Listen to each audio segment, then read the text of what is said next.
이에 비해서 집단적 무의식의 내용이 의식화되면, 즉 원형적 관념의 존재와 작용이 인정되면 페이너가 낮 그리고 밤의 견해라고 표현한 것 사이에 격렬한 갈등이 생겨난다. 중세 인간이나 과거의 입장을 고수하는 한 현대인도 세속 세계의 창조 밑에 있는 속세와 신의 의지 사이에 의식적 대극 속에서 살고 있다. 그러니까 원래 중세 분들은 이러한 대극 속에 살고 있었다는 거예요. 세속과 하느님의 뜻, will of God, 하느님의 의지 사이에서 무엇을 따를 것인가 고민하면서 살았다는 얘기예요. 근데 현대인도 만약에 신적 존재를 이해하고 있는 사람이라고 한다면 중세인과 마찬가지로 이런 의식을 가지고 대극 속에 살고 있겠죠. 현대인도 중세인처럼 한쪽에서는 세속적인 것과 세속적인 가치와 하느님의 가치, 하느님의 뜻, 이것이 항상 부딪힌다는 의식을 가지고 사는 사람 얘기예요. 이게 중세는 그게 분명했다는 얘기죠. 이게 하느님의 뜻을 따를 것인가 아니면 세속이 원하는 것을 따를 것인가 하는 것에 대한 이런 대극을 중세인들은 항상 성찰을 하면서 살았던 사람들이라는 이런 얘기를 하고 있는 거죠. 이 보수는 수세기를 거치면서 황제와 교황의 권력 대립을 통해 나타났다. 그게 이제 세속적으로는 이게 크게 이런 게 왕들도 왕이면 자기 마음대로 살 것인가, 자기 마음대로 통치할 것인가 할 때 하느님을 대리하는 그 당시에는 교황의 권위에 복종해야 되지 않느냐.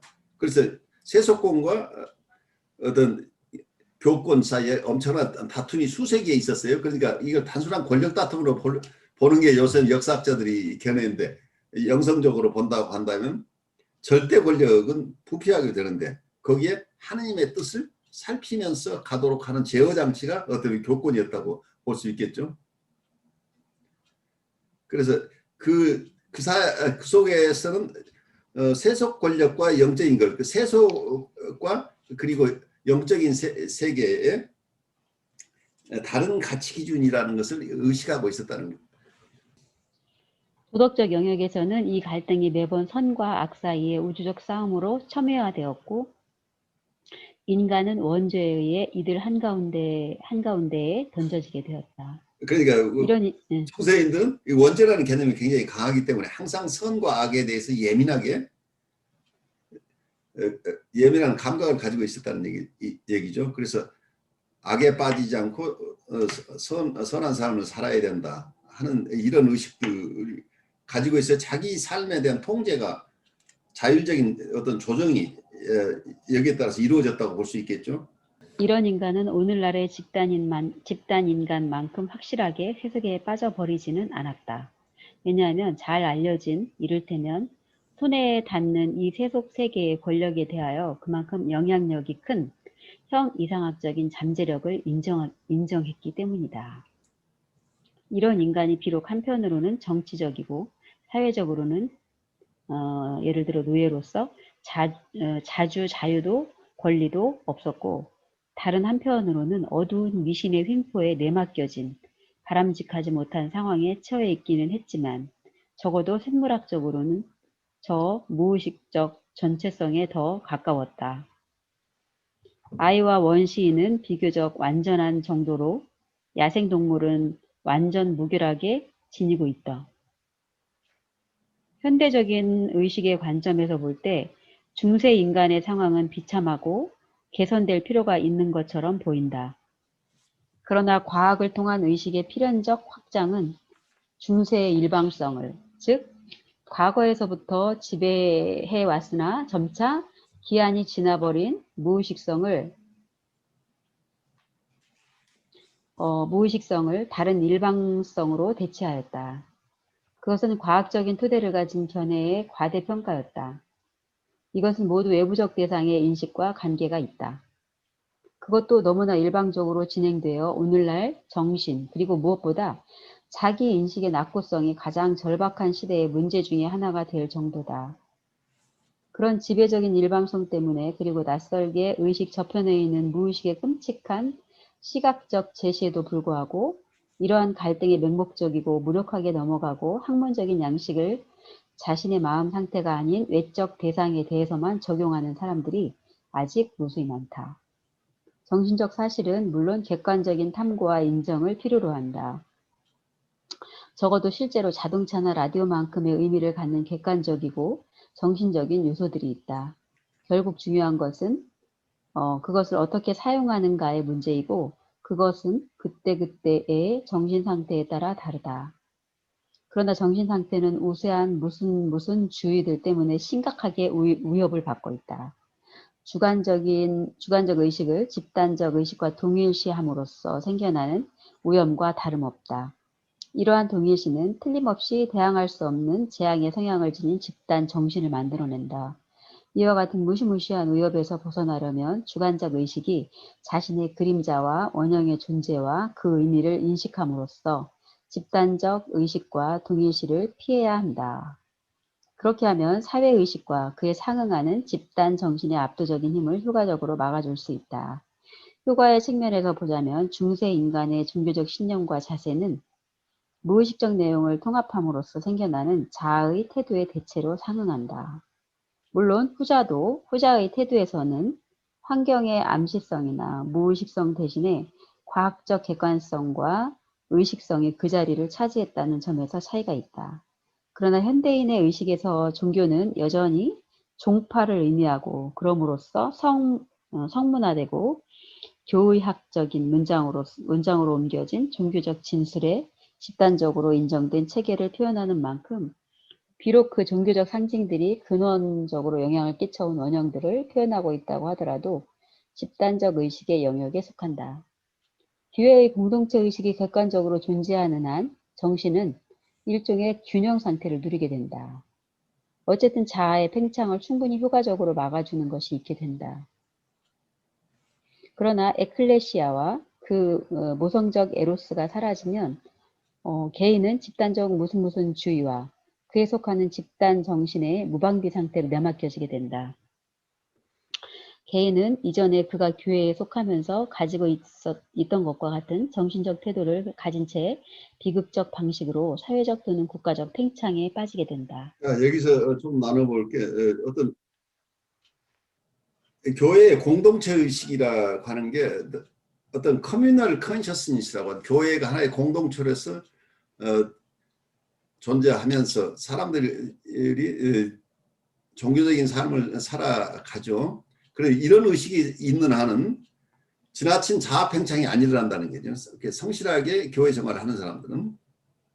왜냐하면 그냥 세속적인 것 이상의 어떤 것이 있다는 것을 신적인 영역이 있다는 것을 인정하고 있기 때문에 자아 자체가 인플레이션이 덜 일어난다는 얘기예요. 근데 이런 것이 없는 사람은 자아 팽창이 일어나 버리면 아까 히틀러 같은 상황이 되어버릴 수도 있다는 거예요. 그래서 자아 팽창을 일어나지 않도록 하는 중요한 장치가 있는데 어떤 면에서는 많은 경우에 주관적 의식, 우리가 subjective consciousness라고 하는 게 우리의 의식이 집단적 의식, 집단적 무의식이 아닌 집단적 의식과 동일시하는 현상이 지금 현대사회에 굉장히 큰 위험이 되고 있는 것은 과거의 어떤 나치의 상황뿐만이 아니라 현대 많은 국가에서 일어나고 있는 거죠. 그래서 어떤 면에서는 의식의 세계와 무의식의 세계라고 하는 것은 또 한편에서는 다른 쪽으로 본다면 우리 세속적인 삶과 영적인 삶을 볼 때 영적인 삶은 없다고 봐버리면 우리는 세속의 삶만을 따라가게 되죠. 그럼 집단적 의식에 따라 산다는 얘기예요. 세속의 가치에 따라 사니까. 그러니까 자기가 성찰할 이유가 없잖아요. 집단적 의식이 이게 출시하는 방법이고 저기에 열심히 따라가면 된다고 하나가 되는데 영적인 삶을 사는 사람은 세속의 가치와 함께 아까 중세 사람들 마찬가지로 이게 will of God, 하느님의 뜻, 하느님의 의지에 합당한 것이냐를 항상 성찰할 수 있는 가능성이 있기 때문에 어느 한 극단에 치우치지 않는 세속에 극단적으로 치우치거나 또 한쪽에서는 종교적인 것에 너무 균형을 잃어버리거나 이러지 않고 독자적인 판단을 하면서 자기의 인격을 지켜나갈 수가 있다는 얘기죠. 그런데 이제 이런 현상은 아까 교회권과 교권과 황제의 권한, 왕권과 교권의 다툼으로 수세기 동안 이어온 거지만 개인에게 있어서는 개인의 양심, 성찰하고 관련되는 부분이죠. 근데 요즘은 만약 영적인 생활을 삭제한다면 자기의 양심을 성찰할 게 없어지죠. 기준이 없어지죠. 그 당시 세속 사람들이 사는 대로 살면 아무 문제가 없는 거죠. 네. 그래서 이제 이런 것은 사회 각 분야에 영향을 미쳐요. 종교 생활에서도 그냥 계율대로만 사는 것이냐. 참으로 하느님의 존재를 인정하면서 하느님과의 기도 속에서 자기를 성찰하는 사람인가 하는 차이가 나죠. 그래 교리 중심인가 인격적인 만남 중심인가 하는 얘기를 우리가 또 할 수 있겠죠. 요즘 한국에서 법률가들이 항상 도마에 오르죠. 이게 근본적인 문제가 법철학의 문제예요. 법철학에서 두 가지 이론이 있어요. 크게 봐서 자연법 사상과 실정법주의가 있어요. 실정법주의는 현재 있는 법 그대로 따르는 거예요. 그게 최고다고 보는 거죠. 법이 뭐라고 할 건 힘 있는 사람들이 자기가 권력을 사용하는데 권력을 유지하는 하나의 도구로서 법이 필요하다는 개념이에요. 그래서 그 법이 옳고 그러고가 아니라 권력자가 만든 것은 무조건 법이다. 그 법에 따라서 그냥 법 기술자로서 그 권력자의 의지에 맞게 법을 해석하면 되는 거다 하는 이런 개념을 가지고. 그런데 한국에 실정법주의자가 너무 많아요 지금. 자연법 사상을 가진 분들은 법이라고 해서 무조건 모든 것을 다 할 수 있는 게 아니고 그게 내재적인 한계가 있다. 그건 자연의 법이 있다고 보는 거죠. 그래서 사람들이 만든 것 이외에 자연 속에 존재하는 보편적이고 불변의 어떤 법이 있다 하는 개념을 가지고 있는 거죠. 그래서 어쩌면 이 자연법에 위배되면 실정법이라도 무효로 시킬 수 있다고 하는 게 경우에 따라서 미국이나 어떤 다른 국가에서 실제 법을 해석할 때 이런 자연법 사상을 가지고 해석하는 경우들도 있어요. 그런데 거기에는 항상 첨예한 다툼이 있겠죠. 실정법 중심이냐 아니면 자연법이라는 걸 인정할 수 있느냐 하는 부분이죠. 그러다 보니까 이런 현상이 일어나요. 제가 어떤 법률 공부를 하다가 유신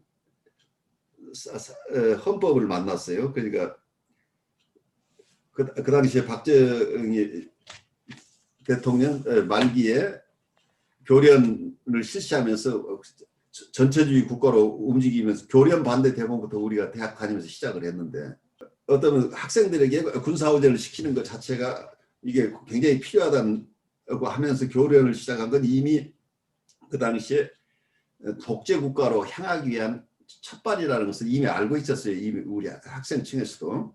그래서 교련 반대 데모부터 시작을 했어요. 그때가 제가 대학 1학년이나 2학년 때, 대학 2학년 때쯤 된 것 같은데. 그러면서 저는 그때 법대를 다니면서 사시 공부를 하고 있었는데 유신헌법이라는 걸 만들었어요. 근데 유신헌법을 만든 유신헌법이 그걸 법이라고 인정할 수 있나? 그러니까 자연법에 어긋나는 헌법이 나온 거란 말이에요. 그 법 실증주의자들에 의해서 만들어진 법이에요. 그러니까 박정희 대통령을 영구 집권할 수 있도록 하는 법을 만든 거죠. 그 체육관에서 대통령 선거를 하고 그 국민이 직접 선거하는 게 아니고 통일 주체 국민회의라는 걸 만들어서 거기 대의원들이 모여서 장충체육관에서 자기들끼리 대통령을 선출하는 이런 제도를 만든 거예요. 그래서 유신헌법이라는 게 만들어졌을 때 그때부터 엄청난 사회적인 반대가 격렬하게 일어나고 그래서 대학 4년 때까지 공부를 거의 학교에서 해본 적이 별로 많지 않은 이제 이런 시절을 저도 살았어요. 그 당시에 공부한 사람은 참 비극적이었던 거죠. 제대로 공부를 할 수 있는 여건들이 안 됐던 거죠. 사회적인 이슈가 너무 컸기 때문에 특히 법률 공부한 사람들 입장에서는 헌법이 바뀌었는데 그 헌법은 이건 독재 정부를 만들기 위한 공작 지침인데 이것을 공부해서 이걸 외워서 시험을 봐야 되는 이런 시험을 봐야 상태. 되니까. 그러니까 마음의 갈등 그걸 읽어낼 수 없는 책인데 근데 그때 참 비극적인 게 그때 헌법학 교수들 중에 이 새로운 유신헌법을 지지하고서 거기에 코멘터리 교과서를 쓰는 사람들이 엄청나게 늘어난 거예요. 그래 그분들이 다 유정의 국회의원이 되는 거예요. 그 헌법학자들이 중에 국회의원 된 사람이 엄청 많아요. 다 그때 이 새로운 헌법을 잘 해설하고 일반 국민들이 그 합리적인 헌법인 것처럼 따르도록 그런데 그때 제가 굉장히 존경했던 교수님 중에 제 직접 은사 한 분만이 오직 남아 있었어요. 그분은 거기에 참여하지 않고 자기 학문의 길을 가는 분이 있었는데 또 한 분 그 당시에는 가장 내가 인명을 밝힐 수는 없어요. 그분들 명예 때문에. 그런데 한 분은 그 당시에 가장 촉망받는 헌법학자가 있었어요. 그 굉장히 유명한 분인데 그분이 쓴 책이 그걸 읽으면서 어쩔 수 없이 사시 공부를 하려니까 그 책을 읽는데 이건 완전히 정치 선전 프로파간다를 그대로 가지고 헌법학 이론으로 수용하고 있는 학자의 양심이라는 것이 있을 수 없다는 근데 그렇게 나올 수 있는 것은 결국은 아까 얘기한 법실증주의자라는 얘기죠. 자연법 사상을 가진 법학자가 아니고 법실증주의 현실의 권력자가 자기의 필요에 의해서 만드는 게 법이라는 개념이니까 그럼 그 당시에 집권 세력이 원하는 거면 이건 그냥 법이다. 이거 법을 그대로 나는 해석해서 사람들이 무슨 내용인지 알려주면 된다 하는 거라고 봐야 되는 거죠. 그래서 이미 한국의 법학은 이미 죽었구나 하는 그 절망감들이 있어서 거기에서 엄청난 회의죠. 내가 지금 한다고 하는 게 의미 있는 작업이 아니고 결국은 각자의 권력 추구나 부자가 되기 위한 사회적으로 훌륭해지기 위한 이런 것이지 이 법학 자체는 의미가 없다고 지금 사회가 인정하고 있는 것이다. 법은 하나의 도구일 뿐이고 그 자체가 가치를 가진 게 아니라는 이런 그 현실이었던 거죠. 그 암울한 시대였던 거죠. 이상을 상실한 거죠. 그 시대에. 그 어떤 자연법 이론이라면 젊은이들이 품어야 될 이상이 이 법이론 속에 들어가야 되는데 그것이 철저하게 무시되는 그 가장 최악의 유신헌법을 중심으로 그 헌법에 따라서 모든 법제도를 다 이해해야 되는 이런 상황이 되니까 유신헌법이 나오기 전에 공부하던 내 마인드셋을 완전히 바꾸지 않고는 이걸 소화해낼 수가 없는 상황이 되는 거죠. 그래서 여기서 나오는 것이 단순한 얘기들이 아니죠. 어떤 면에서 법실증주의라고 하는 게 이것은 집단 의식과 자아를 동일시하는 거죠. 권력자들이 얘기하는 거 사람들이 그냥 따라가는 거면 그거야 내가 따로 판단할 것은 없다죠. 자아가 따로 판단할 의미가 없다. 근데 제가 아는 존경하는 그 헌법학자 교수님은 그런 속에서도 거기에 동참하지 않고 자기 이론을 그대로 가져간 분은 이 자연법학자라고 봐야 되겠죠. 자연법 사상을 가진 그 법의 이상을 추구하는 분이죠. 그 법의 이상을 추구하는 것이냐, 법을 하나의 도구로서 사용하는 것을 추구하는 것이냐의 차이가 있죠. 그런 어떤 갈등 구조가 자연법이라고 하는 건 어떤 면에서는 옛날에는 신법이라고 하느님의 법을 그렇게 했는데 나중에는 사람이 정한 인정법과 신정법 이 두 가지를 합친 개념 그 위에 자연법이라는 개념을 쓰기도 하고 여러 가지 다양한 개념으로 쓰긴 하는데 자연법 속에 지금도 남아있는 게 헌법의 구조 속에 가장 중요한 게 인권 보장이죠. 그래서 인격의 존엄성으로부터는 인권 보장이 필요하다. 이건 자연법이다라고 일반적으로 받아들여져요. 그러니까 인간의 탁월한 고유한 권리들은 보장돼야 된다. 이것을 보장할 수도 있고 안 할 수도 있다고 하는 것은 실주법주의라는, 이건 절대적으로 존중돼야 된다고 하는 헌법 정신을 지켜서 헌법이 만들어야 된다고 하는 이런 것 속에 자연법 사상이 들어가 있는데, 그 자연법 사상이 바르게 실제로 운영되는지는 별개의 문제죠.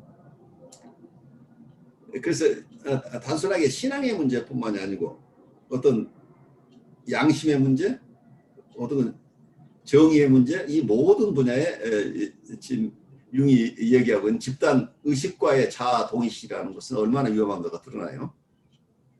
그래서 모두가 독재자가 생겨나면 독재자와 동일시하는 사람들이 독일 같은 99%가 넘었던 상황이 일어나는 거죠. 그러니까 자아가 사라져버려요.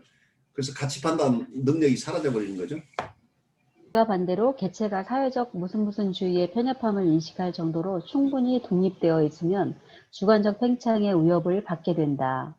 왜냐하면 여기도 이제 자기가 이제 어떤 면에서는 집단 의식으로부터 독립돼 있는데 또 그것만 독립하고 끝이 나는 게 되는 게 아니고, 만약에 그렇게 되는 경우에 잘못하면 주관적 팽창의 위험이 있다는, 자기가 또 전능한 것으로 집단들이 어떻게 얘기하건 그것도 들어야 될 내용이고, 또 집단 무의식의 부분도 함께 균형을 잡아면서 생각해야 되는데, 이건 유일하게 나만이 남아있는 경우가 생겨버리는 거예요. 잘못하면.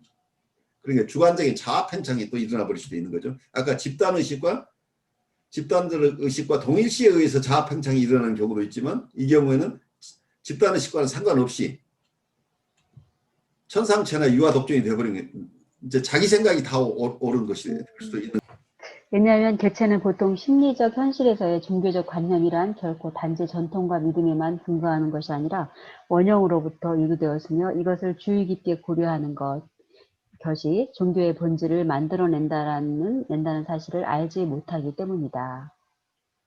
원형들은 언제나 존재하며 영향을 주고 있고, 그것들은 믿음을 필요로 하는 것이 아니라 그 의미를 아는 것과 현명한 두려움, 즉 원형의 뜻을 절대 잊지 않는 신의 두려움을 필요로 한다.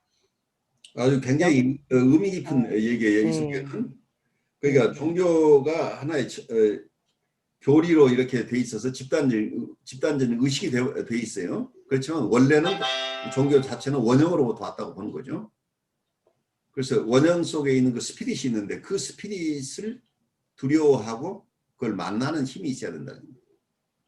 근데 이게 집단 의식화되어 있는 것만 받아들이거나 아니면 그걸 밀쳐내는 것으로 되는 게 아니고, 우리 인간에게는 이 스피리추얼한 부분이 있기 때문에 여러 스피릿의 영향을 받는 현실 속에서 우리 인간이 잘 살아가기 위해서 그게 종교가 됐는데, 종교가 제도화 되다 보니까 이게 집단 의식화되어 있다는 거예요. 그렇지만 종교의 본질은 결국 원형을 만나는 것이라는 거예요. 그래서 원형을 교리를 통해서 집단 의식 속에서 그걸 존중하지만, 한편으로는 원형인 어떤 우리에게 있는 신성, 우리 안에 있는 참 하느님을 만나는 이런 균형이 잡혀야 된다는 얘기죠. 그래서 이 부분에 믿음이 아니라 그 의미를 아는 것이 중요하다. 그냥 믿습니다가 아니라 정말 진정한 그 의미를, 왜 어떤 만약에 하느님을 만난다고 하면 그 하느님과의 구체적인 인격적인 만남을 통해서 왜 하느님이 사랑인가를 이해를 해야 된다는 거예요. 그냥 하느님을 믿기만 하면 되니까 하느님이 어떤 분인지 알고 나서 믿어야 되는 거죠. 굉장히 성경적이네요.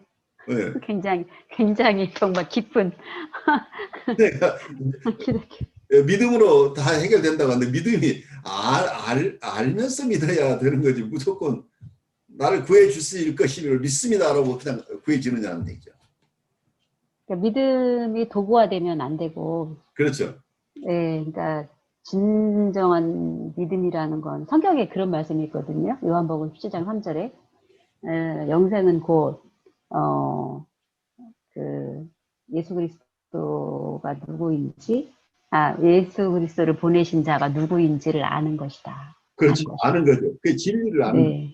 네, 네네. 그러니까 믿음이라는 걸 하나의 수단화해가지고 내가 뭘 얻어내고 막 구원을 막 받고 막 응? 막 이렇게 종교적으로 이렇게 그러니까 아까 그 실정법을 얘기했는데 마찬가지로 이제 믿음이라는 걸 도구화할 때 이제 그게 또 이렇게 집단 의식과 동일시가 되는 거잖아요. 그렇죠. 집단 의식과 동일시 되어버리죠. 네, 굉장히 진리인데요, 이게 그러니까 그 이 말하는. 교리대로만 내가 교리에 어긋나지만 않으면은 나는 무조건 구원 받는다고 하는 거 개념하고 잘 생각해 봐야 될 부분이죠. 그렇죠. 그 결국은 원형을 만나야 된다는 얘기죠. 그 네. 원형 속에는 하느님이 내 살아있는 하느님, 그 스피릿으로서 하느님을 만나야 된다는 얘기일 수도 있죠. 이 속에는. 그러니까 그것은 굉장히 어떻게 보면은 균형과 통합이 그렇죠. 담긴 내용인데 이제 보통 저희가 이제 오늘날의 교회가 이제 그렇게 하면 힘이 없어 보여요. 그런 힘이 없어 보이는 교회들이. 거죠. 예, 그러니까 이 파라노이드하고 굉장히 교리적이고 종교적인 원색적인 색채가 있는 교회들은 되게 파워풀해 보이고 네. 그러거든요. 그래서 참 그렇더라고요, 그게. 그러니까 병리적인 게 오히려 더 파워풀해 보이고 그렇게 하더라고요. 그러니까 폴리티카 하는 움직임도 병리적인 네. 움직임으로 끌고 갈 때 파워풀이. 예, 네, 그런 것 그러니까 같아요. 사람들이 로열하다고 하는 게 건강한 로열티가 있어야 되는데 네, 무조건적인 예속이 일어나 버리잖아요. 자기 네, 자아를 상실한 사람들의 집합이 된다는 얘기죠. 그렇기 때문에. 네. 그래 인격체들의 만남이 아니고 노예들의 만남이라는 얘기죠. 참, 이게 자기 의를 주장하다가 완전히 막 대극을 이루는 그것도 하나의 주관적 팽창 아니에요, 교수님? 그러니까 거기에서 굉장히 이 대극이 존재한다는 것을 우선 인식하는 게 중요하다고 보는 거죠. 융이 보는 관점은. 그러니까 내 편이 아니면 내 편이 아니면 그러니까 그거는 나쁜 굉장히 것이고, 이거는 아니잖아. 이거는 벌써, 양분법을 골라. 양분. 그쵸. 이분법은. 네, 항상 음과 양이 같이 있으니까 네. 이쪽의 견해와 이쪽의 견해 속에 들을 것과 듣지 않을 것이 상대적으로 어느 쪽이 더 괜찮은 편이라는 되지만 저쪽은 다 악이고 이쪽은 다 선이라고 할 수는 없는 거죠. 그러니까 인간 사회를 보는 퍼스펙티브가 굉장히 파워풀해요. 결국은 그러니까 네. 우리가 종교 현상이나 모든 현상 속에 음, 우리가 만들어내는 게 아닌 어떤 스피릿이 음, 어떤 정령들이 움직이고 있다는 것을 음, 일부러 간파하고 있는 거예요. 음, 그 정령들이 바르게 소화해내는 과정이 종교가 탄생했다고 보는 거죠. 그 종교가 무의미한 게 음, 아니라는 얘기죠. 음, 종교는 그 원형들을 원형들과 조화해서 사는 것을 처음에는 시도를 했는데 그게 시간이 되면서 어떻게 이게 교리화되면서 교리만이 전부라고 음, 믿는 우리의 방식의 문제가 음, 있다는 거죠. 근데 그 원형들의 존재를 깊이 인식하고 거기에서부터 출발한 것이라고 보니까 현재에도 그 기능은 종교를 따르는 사람이 어떻게 따르냐의 문제죠. 그 교리가 있는 것은 그 교리 자체만을 따라서 되는 것이 아니고 그 스피릿이 어디에 있느냐를 봐야 되는 거죠. 그렇다면 살아있는 스피릿을 만나야 된다는 얘기죠. 그래서 우리의 무의식 속에 우리가 아직 만나고 있지 못하는 그 스피릿을 만나는 작업이 중요하다고 보는 거죠. 그래서 이 집단적인 의식과 집단적인 무의식 이 두 가지의 영향력을 다 이해하고 있어서 자기가 그 중에 아까 얘기도 이 식별하는 게 굉장히 우리가 영적 우리 디선먼트라고 얘기를 하죠. 선신과 악신을 구별할 수 있어야 된다. 그 영향력이. 그리고 집단의식 쪽에서 맹목적으로 어떤 것을 그냥 그 규칙대로 따라가는 것이 의로운 것 같은데 실제로는 그게 좋은 것인지 아닌지 잘 봐야 되는 거고, 무의식에서 오는 것도 굉장히 파워풀하지만 성령이 나에게 영향을 미치는 것도 있지만 어떤 광명의 천사로 드러나는 악신도 있다는 얘기예요. 그래서 악신의 영향을 식별해내는 게 굉장히 중요한 영적 작업이라는 얘기예요. 그래서 이 원형들이 작용하는 것은 우리가 피할 수 없어요. 우리 마음대로 이런 스피릿의 움직임을 다 제어할 수는 없다는 얘기예요. 그런데 의식으로 다가왔을 때 그걸 식별해내는 것은 우리 몫이라는 얘기예요. 그래서 그 원형들 중에 의식화하는 범위가 점점 넓어지면서 이게 인디비주에이션이 생겨난다는 거죠. 자기 개성화가 일어나는 게 무의식 이 원형들 중 특히 자기라고 스피릿의 일부가 내 이고를 압도하지 않으면서 필요할 때 다가오는 이 무의식의 의식화가 내 의식이 이걸 거부하지 않고 잘 소화해내는 범위 내에서 점차 인격 통합이 일어난다는 거죠. 내 이고보다 더 큰 셀프가 조금씩 의식화되면서 의식의 영역이 확장된다는 얘기죠. 그런 얘기를 지금 하고 있어요. 그런데 어쩌면 원초적인 우리의 인간의 마음의 움직임을 정말 잘 포착하고 있는 이런 글들이에요. 우리가 의식하지 못하고 있지만 우리는 끊임없이 우리 안에 우리가 제어하지 못하는 어떤 강렬한 힘들에 의해서 지배를 받고 있는 것을 우리가 이해를 해야죠. 어떤 경우에 이게 내가 왜 이러고 있지? 라는 경우들이 생겨나잖아요. 그러면 내 의식이 컨트롤을 하지 못하고 있는 어떤 존재가 있다는 거죠. 그 존재를 그걸 스피릿이라고 부를지 아키타입이라고 부를지 여러 가지가 있는데 그 중에는 우리의 삶을 풍요롭게 할 수 있는 우리를 도와주는 어떤 존재도 있을 수 있지만 우리를 위험으로 빠뜨리는 그런 강렬한 힘도 있다는. 그래서 이걸 식별해내는 작업이 굉장히 중요하다. 그러니까 뭐 이게 저는 이런 생각이 이제 드는데 그러니까 지금 교수님 말씀하신 과정을 통해서 이제 인격 통합이 이루어질수록 이제 건강한 삶을 살아가잖아요. 근데 그렇죠. 예. 이것을 식별해내지 못하고 말하자면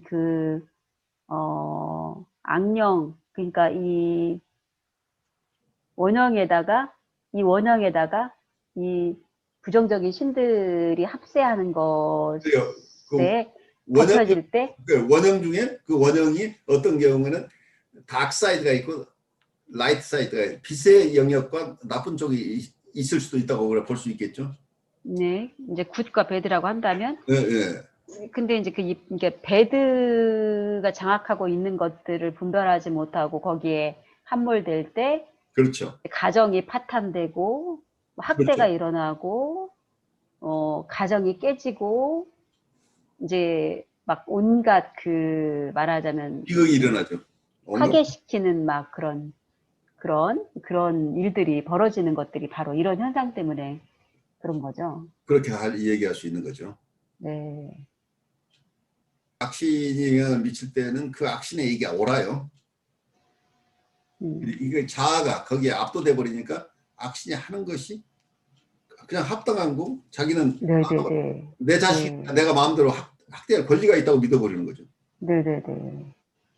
내 새끼인데 내가 마음대로 누가 나한테 시비야. 이런 태도를 가진 사람이 많이 생기잖아요. 그러니까 이제 이고가 그 역할을 못 해내는 거잖아요. 중심 역할을. 못하니까. 중심 역할을 못하니까.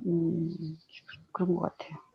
그래서 결국은 우리가 원형이나 집단 무의식 자체가 좋거나 나쁜 것이 아니고 궁극적으로는 내 이고가 얼마나 건강하느냐. 그래서 이고가 우리가 셀프라고 하는 더 큰 자기와의 어느 정도 이 통합이 일어나고 있는가에 따라서 집단 무의식에서부터 출현하는 것들 자체를 식별하는 힘이 얼마나 있느냐에 따라서 이걸 선용할 수도 있고 우리가 거기에 매몰돼 버릴 수도 있다는 얘기입니다. 아주 나쁜 영향을 받아서 그러니까 어쩌면 어떤 애니 말하자면 원형 중에 하나가 우리의 어떤 여성성이라고 한다면 남성에게는 여성성이라고 한다면 애니마가 내 안에 있는 것을 내가 갖지 못하고 외부에 투사를 하게 되면 가장 요염한 여인의 상을 상대방 여성 별 매력도 없는 여성에게 그 요염한 여성상을 투사해 버릴 수도 있죠. 그러면 그 여성상에 내가 매료돼 버리는 거죠. 그 스피드에. 그럼 멀쩡하던 사람이 가족을 박차고 결국 자기를 만나는 거니까 거기 엄청난 힘이 있잖아요. 그 스피릿이라는 게. 그게 빠져나오지 못하는 거죠. 이게 식별을 못하면. 대부분 이제 그럴 만한 그리고 전이를 현상을 이해할 때 되게 그럴 비슷한 사람한테 그 투사가 일어나는 경우가 많죠. 그러니까 운이 좋은 경우에는 내 투사하고 대상이 걸맞는 거죠. 네. 그럼 성공하는데 이게 네. 엉뚱한 투사가 일어나 버리면 판단을 잘못해서 결혼을 하자마자 파타에 나는 경우가 생기잖아요. 근데 대부분 투사에서 시작된다고 봐야 돼요. 그러니까 현실 검증 능력이 있어야 되는 거죠. 내 이상을 투사하고 저 사람 저렇게 잘 봤는데 어떤 부분은 아닌 것 같아 하면서 그래서 일정한 기간 동안 사람을 검토할 필요가 있다는 게 이런 거죠. 급하게 결혼하는 게 실패할 가능성이 높은 게 그것 때문이죠. 그러니까 제 안에 있는 남성성이라는 거가 제가 굉장히 수용하기 어려운 부분인가요?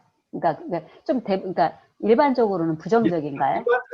일반적 부정적 긍정에 따라서 사회적으로 네. 여성은 그러면 안 돼 하는 부분이 있잖아요. 여성은 안 돼. 보통 남성이 가지고 있는 게 여성은 그런 게 아니야. 그러면 남성이 믿음직하고 지도력이 있고 그리고 포용적이고 이제 이런 것들이 남성이라고 내가 가지고 있다면 어쩌면 내 안에 있는 것인데 이걸 내 것으로 결국 통합해야 되는데 우선 그런 모습을 당당하게 자기를 주장하고 하면 이 사회가 너 왜 그래? 라고 하기 때문에 자기 것인데도 자기 것으로 가져오지 못하는 거잖아요. 근데 이제 우리가 나이 들면서 그걸 외부에 투사만 하지 말고 내 안에 있는 남성성도 여성은 남성성을 가져와서 좀 더 활발한 사람으로 이렇게 바뀌어 나가야 되고 남성들은 따뜻한 정서를 갖고 사람들과 관계를 맺는다 이런 것들이 그 남성스럽지 않다고 느끼는 부분들에서 벗어나서 남성들도 조금 성장하면서 굉장히 정서적으로 사람들과 교류할 수 있도록 이게 성장이 돼야 이게 호울리스가 일어난다는 거죠. 내 안에 있는 전체 자기가 발현되는 거죠. 네. 그래서 어쩌면 많은 경우에 우리는 자기를 만나고 있어요. 자기를 만나는데 그 대상이 럭키한 분들은 내가 투사한 그 대상이 정말 내가 투사했던 것 이상으로 더 훌륭한 사람을 만나는 경우는 행운인 거죠. 교수님, 저는 그 교수님 대학 시절 이야기를 처음 들었어요. 그래요? 그래서, 참, 네, 교수님. 하여튼, 네. 존경스럽습니다. 그렇게 유신과 맞서 싸워서 오늘날, 저도 교련복 시대거든요, 교수님. 저도 교련했어요. 학교 다닐 때, 고등학교 때. 내가 뭘 나서서 무슨 지도자라 하거나 그런 건 아닌데, 데모에 참여하는 정도. 그렇지만, 아니, 뭘 하셔서가 아니라, 그 마음속에 어쨌든, 네, 거기에 맞서서 반대하시는 그 철학을 가지고 이제 오셨다라는 거가, 굉장히 도전이 많이 됐습니다. 그래서 어떤 면에서는 사회 어느 분야거나 각각 다른 것 같은데 전체적으로 결국 우리의 마음의 문제예요. 그 여러 학문을 하지만 그 학문을 어떻게 사용하느냐는 결국 마음이라는 얘기죠. 그래서 아까 원자탄, 수소탄을 만들 과학적인 재능은 있지만 이것이 그 과학적인 재능을 어디에 사용하느냐는 그 사람의 인성이다. 그래서 모든 것을 정복해도 결국은 인간의 마음을 이해하는 게 가장 키라는 얘기죠. 자연을 아무리 정복한다고 해서 인간이 행복해지지는 않아요. 그게 어떤 디자스터를 가져올 수도 있는 거죠.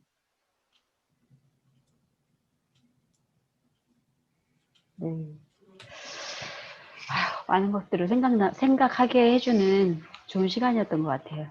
그래요. 저도 네. 용어를 천천히 공부하면서 많은 생각을 하게 돼요. 네. 어쩌면 우리 각자가 삶을 조금 더 살필 수 있게 하는 많은 퍼스펙티브를 제공해 주니까 그 점에서 저도 굉장히 큰 도움을 받아요. 너무 감명 깊었습니다. 교수님의 대학 시절 얘기하면서 그때 저는 초등학교 때 그 유신이라는 거를 붙이고 명찰 이런 거 밑에 붙이고 그 달고 다녔어야 되는 유신의 달인가 뭐 이런 거를 만들어서 이렇게 달고 다녔어야 되는 기억이. 그래, 이게 저를 네. 엄니펀드한 사람으로 이게 자기를 신격화한 거죠. 네, 네. 그러면서 그러니까 이 사람도 아까 얘기했던 시저 같은 그 원형이 출현한 거란 말이에요. 이 사람이 정신을 지배를 딱 하는 순간에 이 사람은 자기가 시저가 돼버렸어요. 근데 그것을 네. 사람들에게 교육시키고 그 권력에 쫓아가는 실정법주의자들을 통해서 엄청난 법제화 작업을 해서 이 사람을 이상화시키는 거죠. 이 정부가 왜 필요한가? 대한민국이 평화적인 통일을 위해서는 통일 헌법이 필요하다. 그래서 통일을 하겠다고 유신을 한 거란 말이에요. 그래서 이게 사람들이 정말 이런 비극인 거죠. 국가 통일을 위해서 유신을 해서 독재를 만들어내고 그 이후에 그 독재가 계속 이어지면서 광주 사태까지 가고 이 난리가 나서 많은 사람이 죽게 되는 거죠.